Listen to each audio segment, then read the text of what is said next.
Wesh YouTube, comment vas-tu? Je reviens aujourd'hui dans cette dernière vidéo de l'année, je pense, normalement, oui, si j'ai bien calculé. Mais du coup, en fait, je crois que je ne t'ai pas souhaité du tout, genre joyeux Noël. Donc, je te souhaite de belles fêtes. J'espère que tu as déjà passé de belles fêtes. Et si pour toi, c'est une période difficile, peu importe les raisons, je t'envoie plein d'amour. Mais je te retrouve ici parce que j'avais envie de faire une vidéo un petit peu chill pour clôturer cette année de lecture. La vidéo sur mes meilleures lectures de l'année devrait sortir tout début janvier, je pense la première semaine de janvier. Mais j'avais entre les deux envie de faire quelque chose, ouais, encore une fois, d'un petit peu chill. J'ai déjà vu passer ce type de contenu, je ne sais plus où, je ne sais plus sur quelle chaîne. Je l'avais vu sur des chaînes anglophones, il me semble. Donc, parce que je t'ai toujours pas dit ce qu'on allait faire, même si c'est écrit dans le titre. On va parler de toutes mes lectures de l'année 2024, et ce, en une phrase. Alors, je me réserve le droit de mettre plusieurs virgules dans les phrases. Mais globalement, on va passer en revue les 95 livres que j'ai lus cette année. Et je me disais qu'au-delà de l'exercice un peu fun de devoir décrire des livres en une phrase, ça nous permettrait d'avoir un peu une vision d'ensemble, un récap très global sur tout ce que j'ai pu lire dans l'année. Ma dernière lecture de l'année étant en cours, elle ne sera donc pas mentionnée dans cette vidéo. De plus, je me réserve le droit d'enlever par exemple les suites de saga, genre le troisième tome d'un manga ou d'un truc comme ça. Enfin bref, je sais pas encore, je sais même pas si ça va être sympa. Mais on va commencer et on verra bien où ça nous mène. Alors, je suis munie de mon petit iPad avec l'application Goodreads sur laquelle sont référencées toutes mes lectures de l'année. Comme ça, ça va être plus simple en fait. Et l'un des premiers livres que j'ai lu cette année, c'était une relecture, mais cette fois en VF, de This is How You Lose the Time War de Amal El-Mohtar et Max Gladstone. J'ai profondément aimé ce texte en anglais. Il m'a tout autant séduit en français. Je l'aime d'amour.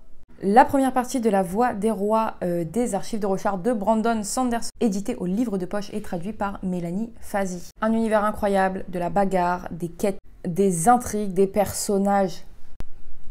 C'est en train de devenir une de mes sagas préférées. J'adore. La Maison des Feuilles de Marc Z. Danielewski, que moi j'ai lu édité chez Monsieur Toussaint. L'ouverture est traduite par Christophe Claro. J'ai pas tout compris, mais je crois que j'ai vraiment aimé ça. Le Serpent, donc le premier tome de la Maison des Jeux de Claire North, édité chez Le Bélial et traduit par Michel Pagel. Une plume incisive, d'excellentes idées, une très très bonne entrée en matière. The Nice House on the Lake, je vais mettre les deux tomes ensemble, de James Tynion 4, Alvaro Martinez Bueno et Jordi Belair, qui est édité je crois chez Urban Comics. Graphiquement superbe, intrigant, étrange mais dans le bon sens, une excellente réussite pour moi. Ensuite j'ai lu Une femme de Annie Erdős, simple et en même temps remplie de pudeur et d'honnêteté, virgule, oui j'ai chialax. Ensuite, j'avais lu Rêve de Fèvre de George R.R. Martin, traduit par Alain Robert. Honnêtement, je pense que j'ai été un petit peu dure avec ce texte sur le coup parce que plus le temps passe, plus j'en garde un souvenir vraiment très agréable. Des bateaux, des vampires, des personnages bien construits, des descriptions très visuelles, vraiment chouettes. Le cœur cousu de Carole Martinez, que moi j'ai lu chez Folio, qui est une de mes meilleures lectures de cette année. Je reviendrai dessus, ça a été une excellente découverte. Pour l'instant, on dirait que j'ai fait que des bonnes lectures. Premier amour de Tourguenieff, traduit par Louis Viardot. Je suis ravie d'avoir enfin découvert la plume de Tourguenieff. Est-ce que c'est le livre qui va le plus me marquer en termes de littérature russe? Non, mais ça me conforte dans l'idée que j'aime vraiment la littérature russe. Alors, je peux plus voir bébé. Les Grandes Oubliées, pourquoi l'histoire a effacé les femmes de Titiou Lecoq, édité chez l'Iconoclaste. J'ai mis passionnant, intelligent, révoltant et surtout important. Je reste profondément touchée par le fait de nommer et de remettre en lumière des personnes qui ont fait l'histoire, qu'on a volontairement ou non oubliées. Les Aiguilles d'Or, Michael McDowell, édité toujours chez Monsieur Toussaint l'ouverture et traduit par Jean Slamovitch. J'ai adoré ce livre, tout y était bon. La plume de McDowell est un délice pour moi. Et je pense d'ailleurs que c'est en train de devenir un de mes auteurs préférés. Oui, cette phrase était un peu longue, mais des virgules. Imagine, visualise-la avec des virgules. Comme ça, au moins, ça passe. Triste tigre de Neige Sino, édité chez POL. Impossible de résumer ce texte en une phrase. Je vais te lire la phrase, certes un petit peu longue, encore une fois. Imagine qu'à la place des points, ce sont des virgules que j'ai mises sur Goodreads parce que je pense que ça résume absolument mon avis.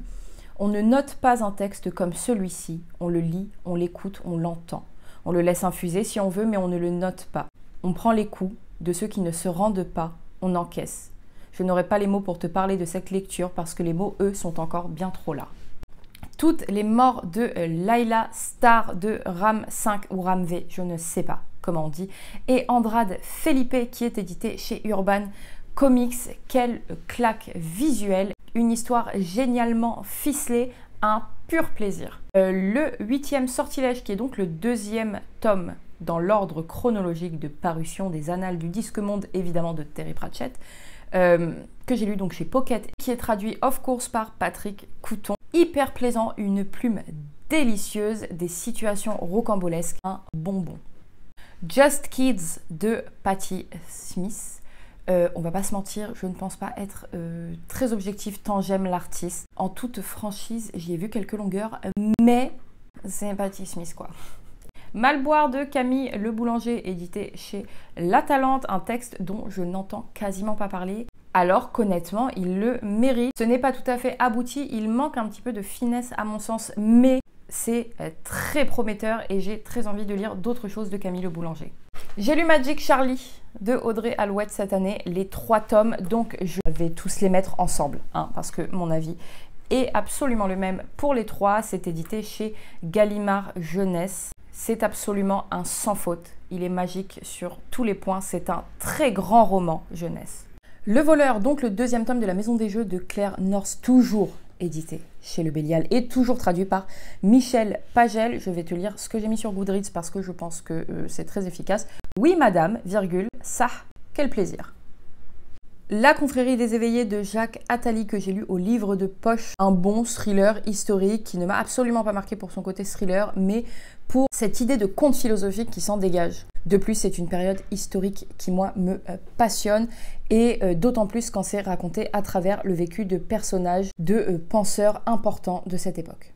Gatsby le Magnifique de F. Scold Fitzgerald, traduit par Jacques Tournier. Honnêtement déçu par ce classique qualifié de chef-d'œuvre qui n'a absolument pas fonctionné pour moi. La 2e partie de La Voix des Rois des archives de Rochard de Brandon Sanderson. Pareil, je vais te lire mon commentaire Goodreads. Pourquoi j'ai attendu aussi longtemps avant de me lancer dans cette épopée? Purée, c'est génial, sa maman. Je crois bien que finalement, j'aime vraiment la fantaisie. Lou Sonata de Julien Nil, édité chez Glénat. Mouais, hashtag Rendez-Lou la star. 10 minutes et 38 secondes dans ce monde étrange d'Elif Shafak, édité chez Flammarion et traduit par Dominique Goy-Blanquet.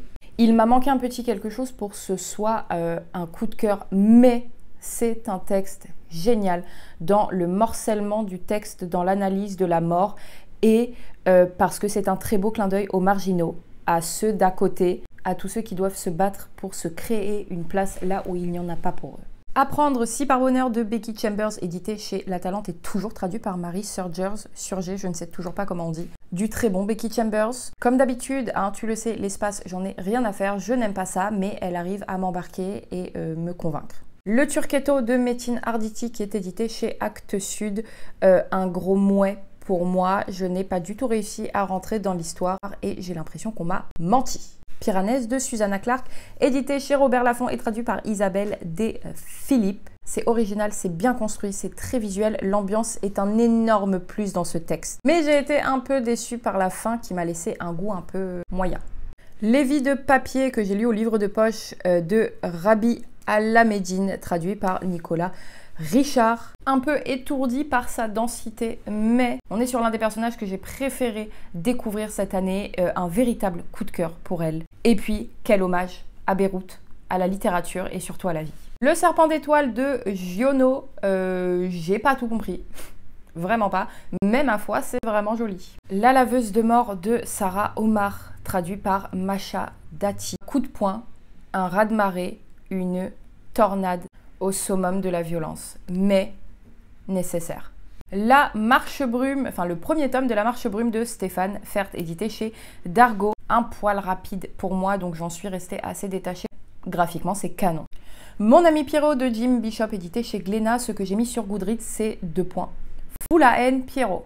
Je te dirais que pareil, c'est un graphique absolument superbe qui soulève des sujets important quant aux relations, à la liberté, au choix, etc.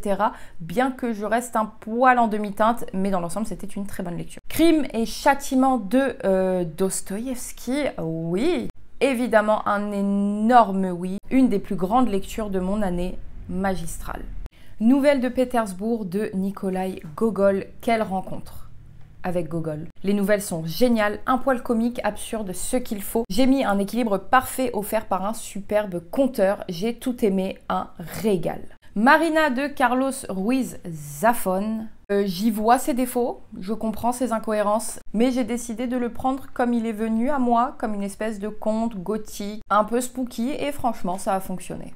Un amour fou de Catherine R. Marivieille. Décidément le genre de roman historique qui me captive, même s'il m'a mis dans une sacrée colère, quand même. La 8e fille, donc le 3e tome par ordre chronologique, tu l'as compris, des Annales du Disque Monde de Terry Pratchett. Mon commentaire est le suivant. Mémé Cire du Temps, vraiment une reine, wesh. Poussière d'or de Ibrahim Al-Koni est traduit par Mohamed Saad Eddin El-Yamani.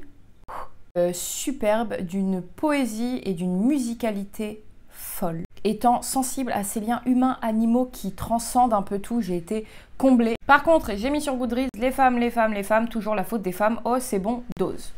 Du côté de chez Swan, oui, j'ai commencé la recherche du temps perdu de Proust et je suis pas totalement emballée. C'est très beau, mais qu'est-ce que c'est long.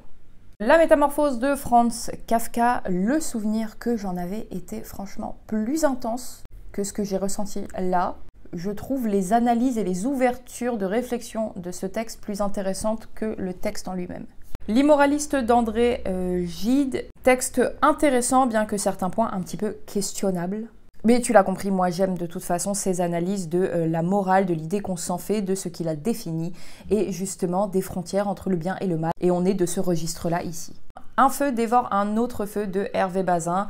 Enfin, je rencontre Hervé Bazin, ce n'est que le début. Écriture extrêmement pointilleuse. Un roman court mais très efficace. Vraiment, moi je retiens cette plume qui est redoutablement précise. Génie la folle d'Inès Cagnati, édité chez Folio. Petit livre sur lequel je suis tombée en boîte à livres, dont je ne connaissais absolument rien, mais tout ce que je peux te dire, c'est qu'il n'y a rien de simple ici et que ce livre est très loin d'être petit. J'ai mis sur Goodreads que d'amour, mais que de tristesse et de douleur. La plume est particulièrement juste dans sa forme comme dans son intention.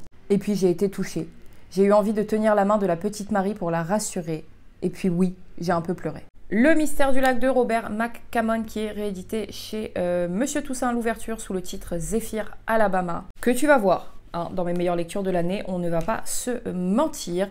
Moi qui suis particulièrement sensible aux récits sur l'enfance, j'ai été comblée, c'est un grand livre. Soroland de Rivers Solomon qui est édité je crois aux Forges de Vulcain en français.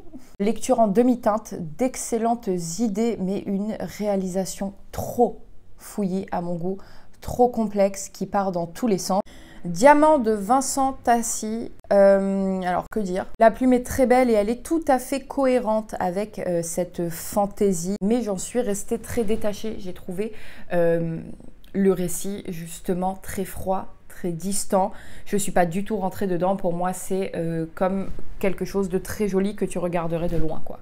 Notre part de nuit de Mariana Enriquez, édité chez Le Sous-Sol, traduit par Anne Plantagenet. Vraiment, mes revues Goodreads, un enfer. J'ai écrit beaucoup de choses à dire, mais là, mon café va refroidir, lol. Je vais te dire extrêmement riche, éprouvant dans tous les sens du terme, un ovni pour moi, mais qui vaut la peine d'être lu et j'ai presque envie de te dire qu'il vaut la peine d'être vécu. Le Maître, qui est donc le 3e tome de la Maison des Jeux de Claire North, toujours édité chez Le Bélial. Un peu déçu par ce 3e tome qui, à mon sens, n'est pas à la hauteur des 2 précédents. La fin est très bonne, ça reste intelligent et pertinent, mais moins convaincu par ce 3e tome. Le mystère de la patience de Jostein Gaarder, traduit par Hélène Hervieux, édité chez Point, aux éditions Point, je pense. Lecture sympa, des bonnes idées, un peu farfelues, mais somme toute parfois parlantes. J'ai pas été convaincue par le propos philosophique, mais c'est sympa. Changer l'eau des fleurs de Valérie Perrin, oui, j'arrive après la guerre. Hein. Édité chez Albin Michel, un très très grand oui pour moi. Texte d'une très bonne sensibilité avec une plume qui n'en fait pas trop et qui est d'une justesse absolue. Rien n'est noir de Claire Berest, texte sur Frida Kahlo. Qu'est-ce que j'ai mis là? J'ai mis sur Goodreads, superbe, nuancier intense de couleurs, de douleurs et d'émotions, torrent de matière et de fluide, récit habité et incandescent, dévorant d'amour, brûlant de vie, j'ai adoré. Les tomes 2 et 3 de La Passe Miroir de Christelle Dabo, qui sont franchement sympas, c'est efficace à souhait et j'ai vraiment pris du plaisir, un peu moins dans le troisième, mais vraiment saga très sympathique. Cathy de Michael McDowell, un peu moins emballée par celui-ci que par Les Aiguilles d'Or, maintenant c'est une excellente découverte. Je ne vais pas répéter ce que j'ai dit pour Les Aiguilles d'Or, c'est du grand McDowell et moi je prends un plaisir monstre à découvrir son œuvre. Sous la porte qui chuchote de T.J. Klune qui est édité je pense en français chez De Saxus et traduit par Benoît Domis. Très mimi, mais bien moins emballé que pour La Maison au milieu de la mer céruléenne parce que j'y ai vu des redondances qui m'ont un petit peu gênée. La psy de Frida McFadden, bah non. Paris-Briançon de Philippe Besson. Aucun défaut à mon sens, tout est bien fait, c'est court, c'est efficace, percutant et subtil à la fois. J'ai vraiment aimé cette proposition que je recommanderais les yeux fermés à quasi n'importe qui. Le sang de la cité, donc le sang de la cité écrit par Guillaume Chamanandjian, j'ai juste mis oui, oui et oui. Bondrée de André Amichaud, pareil, livre de boîte à livres dont je n'avais jamais entendu parler, j'ai été scotchée par ce roman d'ambiance. La psychologie des personnages qui est d'une finesse et d'une précision et cette plume, une des plus belles plumes que j'ai rencontrées cette année et je pèse mes mots, chapeau bas Madame André Michaud. Citadin de demain, donc le premier tome de Capitale du Nord de Claire Duvivier. Je vais simplement te lire là aussi mon commentaire Goodreads parce qu'il résume très bien mon impression. J'allais écrire une revue un peu construite, puis j'ai fini le livre et je suis choc-barre. Dans le ventre de Troie, le premier tome de Palace de Marine Carteron. Le développement et le découpage du texte est à tomber. Son style est absolument superbe. Une des meilleures réécritures mythologiques que j'ai pu lire et de très loin, c'est d'un très très haut niveau. Trois Lucioles, donc le deuxième tome de Capitale du Sud de Guillaume Chamanadjian. Ça y est, je suis fan. Le Tour du monde en 80 jours de Jules Verne. Pareil, je te lis mes revues Goodreads quand j'estime qu'elles résument très très bien ce que je pense. Top pour les insomnies, testé et approuvé. Le fort intérieur et la sorcière de l'île Mouve de Stella Benson. Très plaisant.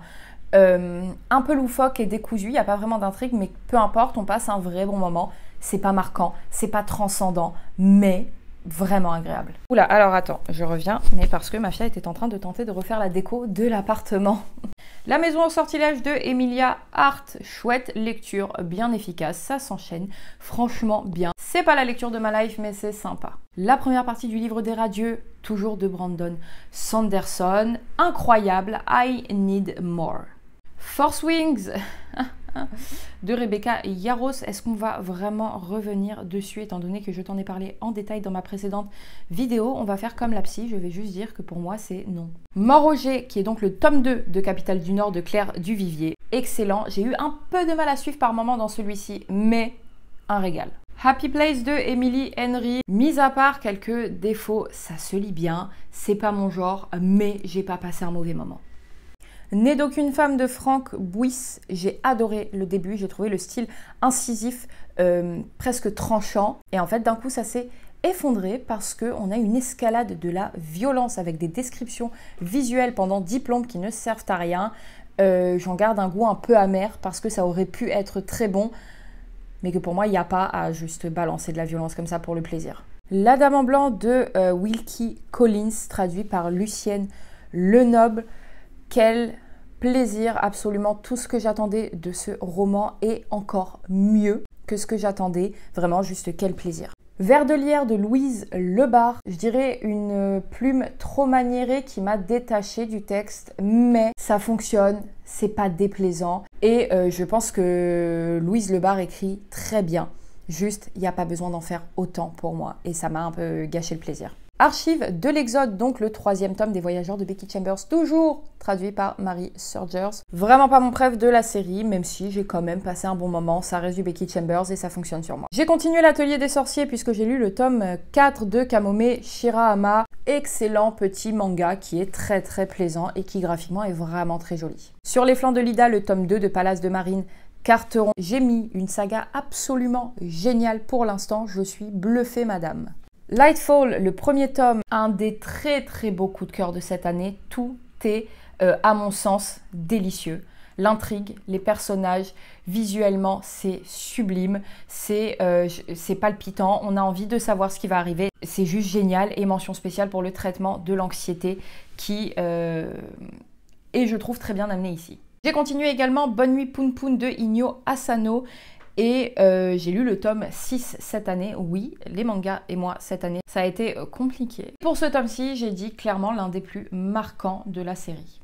Ma cousine Rachel de Daphné du Maurier. Suis-je encore objective face à Dame Daphné? La réponse est non. Ce n'est pas le meilleur que j'ai lu d'elle, mais je n'ai pas pu le lâcher. Je l'ai dévoré et juste, j'ai adoré. J'ai continué également L'Enfant et le Maudit de Nagabe en lisant le tome 7 et c'est décidément un de mes mangas préférés de tous les temps. Le portrait de Dorian Gray de Oscar Wilde, très bon, mais qui manquait un petit peu de quelque chose pour moi. Je pense que j'aurais aimé le voir plus long, je pense que j'aurais aimé rentrer dans la psychologie de Dorian Gray plus en profondeur, mais ça c'est très propre à moi, c'est un texte que j'ai vraiment beaucoup aimé. L'été où tout a fondu de Tiffany McDaniel, édité chez Gallmeister. J'ai mis, et c'est tout ce que je vais dire, claque, virgule, j'en ai encore les doigts qui fument. La femme de ménage, tome 1 et 2 de Frida McFadden, pareil, je les mets ensemble. C'est bien moins catastrophique que La Psy, c'est pas la lecture de ma vie non plus. Tu le sais, je t'en ai parlé la semaine dernière, mais je capte le côté addictif. Le complot des corbeaux, donc le 1er tome des sœurs Carmine de Ariel Holz. Je suis ravie d'avoir rencontré Ariel Holz. J'ai absolument hâte de lire la suite. C'est édité chez Mnemos, hein. C'est pour moi quasi parfait, c'est exactement ma zone de confort de ce glauque et cette horreur un petit peu spooky, frissonnante sans être terrifiante. C'est, tu vois la vibe à la Coraline et tout ça, moi c'est ma cam x 1000. J'ai lu Un lieu à soi de Virginia Woolf dans sa nouvelle traduction par Marie Dariussec. Le propos est hyper intéressant évidemment, mais j'ai été séduite par le raffinement de son texte, par le choix des mots qu'elle emploie. J'ai trouvé que c'était d'une musicalité assez bluffante et ne serait-ce que dans ce texte-là, j'ai été bluffée par son style. Donc je suis maintenant très curieuse de lire des romans de Virginia Woolf. Les naufragés du Wager de David Gran, traduit par Johan Frédéric L. Gage. Paru en français aux éditions du Sous-Sol. Tu l'as compris, pareil, je t'en ai parlé la semaine dernière. Un excellent roman historique et roman d'aventure. Une superbe découverte. C'est un grand roman pour moi là aussi. La dernière lecture achevée dont je te parle dans cette vidéo, c'est En la forêt de longue attente de Ella S. As, traduit par Anne-Marie de Botte-Diez, qui est un roman sur la vie de Charles d'Orléans. C'est très long, c'est très dense. Il est dans mes pavés. C'est ma première lecture pour mes pavés de cet hiver. Et pour le coup, c'est un vrai pavé. Parce que le machin fait 700 pages, ressenti de lecture 1200. Mais passionnant. Voilà, ça me conforte encore et toujours dans l'idée que j'adore les romans historiques. Et j'ai été franchement convaincue par celui-là. Ma dernière lecture de l'année, quant à elle, est en cours, donc je ne vais pas vraiment pouvoir te donner d'avis dessus. J'ai commencé Le Seigneur des Anneaux de forcément Tolkien. Oui, enfin, je veux faire partie de cette team. J'ai lu genre 150 pages et pour l'instant, tout ce que je te dirai, c'est que c'est délicieux. Et bah écoute, voilà, on a fait le tour de toute cette lecture. J'espère franchement que cette vidéo sera digeste. C'est pour ça que j'avais envie de faire un tour global sur toutes mes lectures de l'année, tout en étant le plus concise possible, et je pense que je peux difficilement faire mieux, hein. J'espère en tout cas que cette vidéo t'a plu, j'espère que t'as passé un bon moment en ma compagnie. Moi, je tiens à te remercier pour l'accueil que tu as réservé à ma précédente vidéo sur les Goodreads Choice Awards. Je suis vraiment ravie qu'elle t'ait plu.